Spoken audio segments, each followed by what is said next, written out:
Terima kasih Anda masih bersama Sergap pemirsa. Diduga pengemudi asyik bermain handphone, sebuah mobil menabrak truk kontainer. Seorang wanita pengemudi motor yang berada di belakang mobil tidak sempat berhenti hingga korban terpental dari motornya.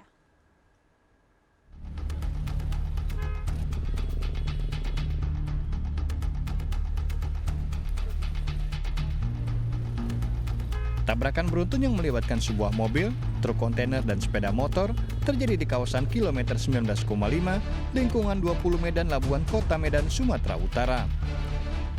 Kecelakaan berawal saat mobil yang dikendarai seorang pemuda melaju dari arah Medan menuju Pelabuhan Belawan. Mobil lalu tiba-tiba oleng ke tengah jalan hingga menabrak truk kontainer dari arah berlawanan. Seorang wanita pengendara motor tak sempat berhenti dan menabrak belakang mobil hingga terpental sejauh 10 meter dan terluka parah. Saksi menduga kecelakaan disebabkan pengemudi mobil menggunakan HP saat berkendara.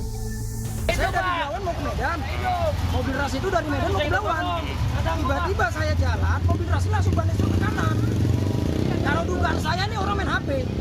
Lain nggak ada, mabuk nggak, ngantuk nggak, masih main HP. Pengemudi mobil dan wanita pengendara motor dilarikan ke rumah sakit. Polisi selidiki penyebab pasti tabrakan beruntun ini. Dari Medan, Sumatera Utara, Yuda Bahar, iNews melaporkan. Pemirsa, seorang pria tewas mendadak setelah terjatuh di Jalan Sudirman, tebing tinggi. Evakuasi korban dilakukan petugas menggunakan alat pelindung diri sesuai protokol pasien COVID-19.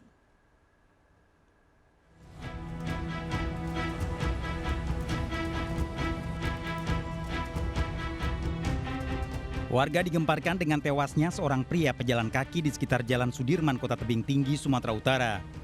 Korban tiba-tiba terjatuh dan tewas ketika evakuasi korban dilakukan petugas menggunakan alat pelindung diri. Jalan, belum sampai ke Beriargo, kemungkinan tutup. Balik lagi jatuh di tengah. Koyong jalan-jalan, jatuh di sini. Karena orang takut COVID, ya udah saya tolong.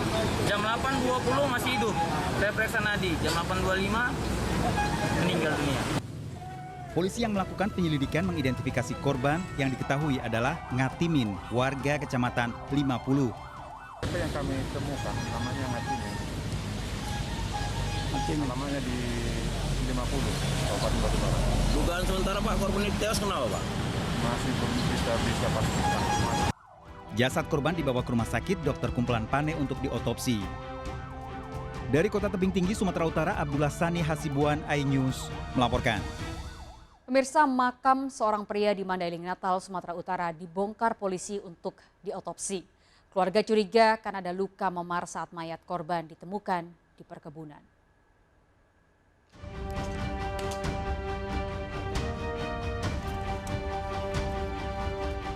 Tim Inafis Polda Sumatera Utara bersama dokter forensik membongkar makam Rahmat Syahlubis di TPU Pekantan, Lombang, Mandailing Natal.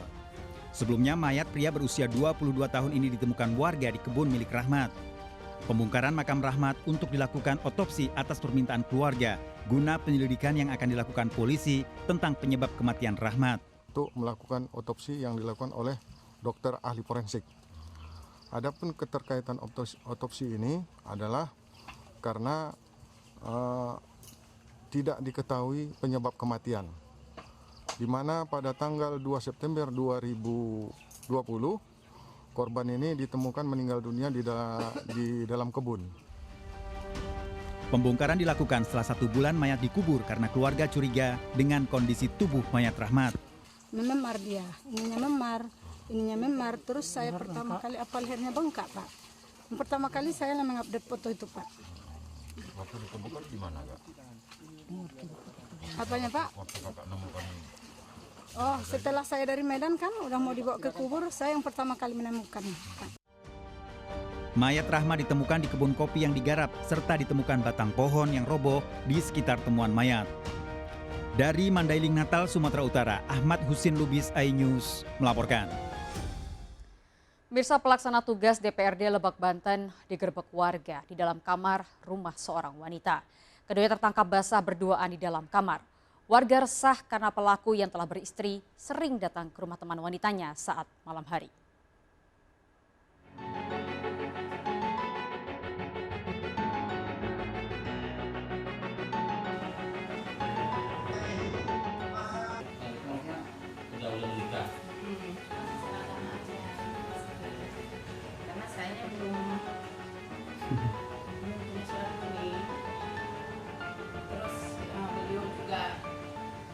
Wanita ini menjelaskan pada warga perumahan Royal Garden Rangkas Bitung Lebak setelah digerebek saat bersama pelaksana tugas Ketua DPRD Lebak yang berada di kamar rumahnya.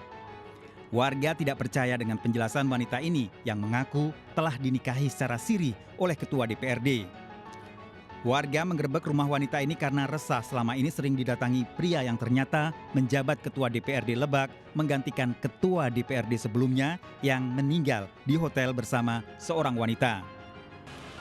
Ketua DPRD yang kepergok di dalam kamar bersama wanita pemilik rumah sempat kabur usai digerebek warga.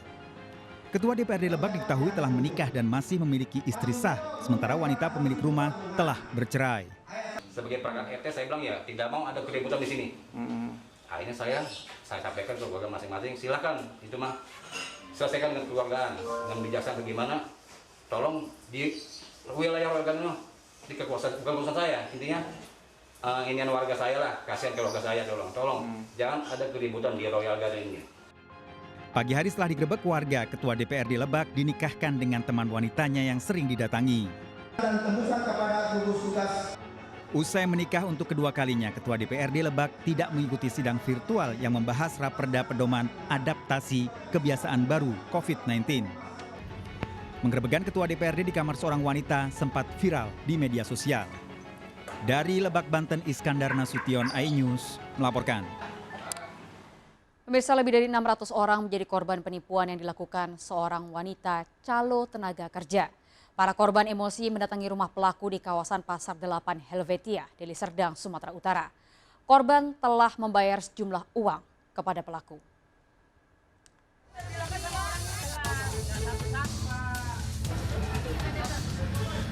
Puluhan orang mendatangi rumah calo tenaga kerja di Pasar 8 Helvita Labuhan, Deli Serdang, Sumatera Utara. Terjadi ketegangan saat sang calo tenaga kerja ini meminta waktu 2 hari untuk mengembalikan uang para korban. Warga menuntut tanggung jawab Trimurti 40 tahun karena telah memungut uang 100 hingga 200 ribu rupiah untuk dapat bekerja di gudang beras pada kawasan Industri 3, Medan. Para korban menuntut wanita ini mengembalikan uang mereka. Sang calo berdalih uang tersebut untuk membeli seragam, masker, dan badge identitas pekerja. Namun wanita ini tak bisa memenuhi janjinya dan berbelit ketika ditagih mengembalikan uang korban. Diduga korban penipuan ini mencapai 634 orang. Mulai tanggal 5 di bulan 10, rupanya di tanggal 29 September sudah ada pembatalan. Nah, jadi dari pihak pekerja kan mendatangi ke rumah dia, minta pengembalian uang. Akibat perbuatannya pelaku diamankan ke Polsek Medan Labuhan. Dari Medan, Sumatera Utara, Yuda Bahar, iNews melaporkan. Pemirsa, polisi membubarkan acara senam Zumba yang dirangkai dengan acara ulang tahun di sebuah mal di Kota Makassar, Sulawesi Selatan. Pembubaran dilakukan karena puluhan peserta tidak mematuhi protokol kesehatan, baik itu tidak menggunakan masker maupun tidak menjaga jarak.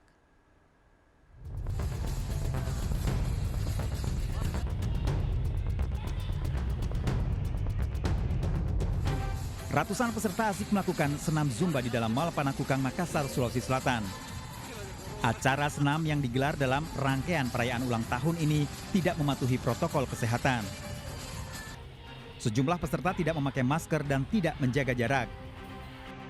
Petugas Satpol PP menindak tegas dan membubarkan paksa acara senam. Minggu lalu sudah memberikan surat pemberitahuan, namun faktanya di lapangan kegiatan tersebut itu tidak memenuhi protokol kesehatan sehingga tim kami dapat melakukan pembubaran tanpa terjadi konflik. Petugas memberikan teguran tertulis bagi penyelenggara acara dan pengelola tempat. Jika nekat melanggar, petugas akan memberi sanksi denda 10 juta rupiah sesuai aturan Perwali tentang protokol penanganan COVID-19. Warga pun diminta taat protokol kesehatan termasuk tidak keluar rumah jika tidak penting dan menjauhi kerumunan. Dari Makassar, Sulawesi Selatan, Julius Fin, iNews melaporkan. Mirsa, seorang ibu rumah tangga di Sampang, Madura nekat menjadi bandar sabu. Ibu 3 anak ini beralasan melakukan perbuatan terlarang demi membiayai 3 anaknya setelah dicerai sang suami.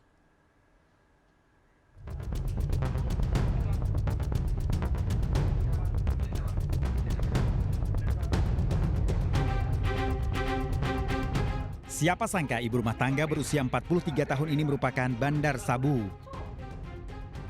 Wanita ini ditangkap polisi di rumahnya di desa Sukobanah Daya, Kabupaten Sampang, Madura. Saat digeledah, polisi menemukan barang bukti 43 paket sabu seberat 16 gram diselipkan di pakaian yang digantung di belakang pintu kamar. Kepada polisi, tersangka berdalih menjadi bandar sabu untuk membiayai ketiga anaknya setelah bercerai dari suami sejak 8 tahun lalu. Perempuan satu orang kebetulan yang bersangkutan sebagai penjual. Selain itu, polisi juga menangkap 6 orang pengedar sabu lainnya dengan barang bukti 27 gram sabu, timbangan, dan uang tunai. Para tersangka terancam hukuman 10 tahun penjara. Dari Sampang, Madura, Tikno Ari iNews melaporkan. Pemirsa, seorang pria terjatuh ke jurang sedalam 150 meter di pinggir Ngarai Kaluang, Agam, Sumatera Barat. Diduga korban depresi karena persoalan keluarga. Evakuasi korban berlangsung dramatis.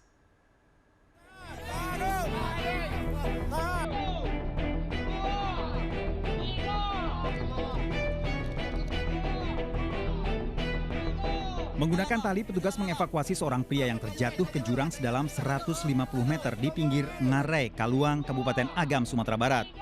Evakuasi korban berlangsung dramatis karena pria berusia 48 tahun ini tersangkut di dinding jurang. Korban dalam kondisi lemas, bahkan menangis ketakutan. Awalnya warga melihat korban yang merupakan buruh bangunan berlari di area sawah, namun tiba-tiba menghilang. Lalu terdengar teriakan korban meminta pertolongan. Korban 50 meter dari atas, tersangkut di dinding jurang. Tapi kalau untuk inisiatif sekarang mungkin ada permasalahan sesaat. Karena dia nggak pernah main ke situ, karena jaraknya jauh dari rumah penduduk.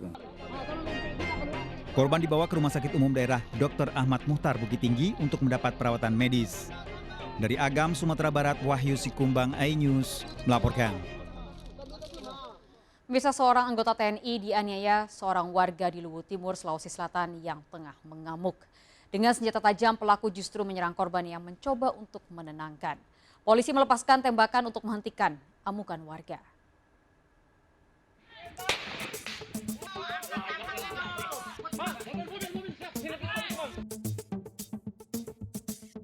Polisi melepas tembakan peringatan saat berupaya menangkap seorang pelaku penganiayaan terhadap Sertu Ismail di Luwu Timur, Sulawesi Selatan.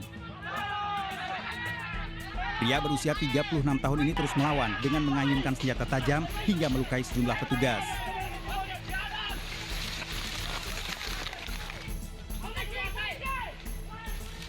Polisi pun terpaksa menembak kaki pelaku. Penganiayaan bermula saat korban mengamuk di rumahnya sendiri dan mengancam keluarga dengan senjata tajam. Kepala desa meminta petugas Babinsa untuk datang menangkap pelaku.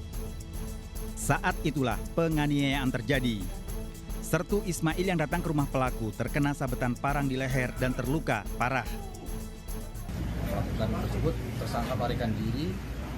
Kemudian dari informasi masyarakat, anggota Polsek, Kapolres, dan dari rekan-rekan Koramil melakukan pengejaran terhadap tersangka, berhasil diamankan di sekitar lokasi TKP.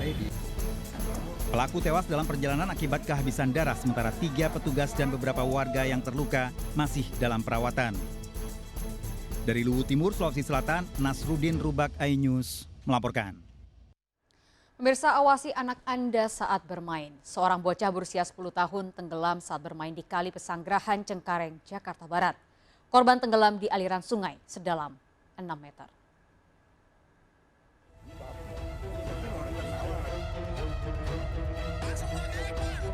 Setelah hampir 20 jam pencarian, bocah berusia 10 tahun yang tenggelam di Kali Pesanggerahan Rawabuaya, Cengkareng, Jakarta Barat ditemukan oleh tim SAR.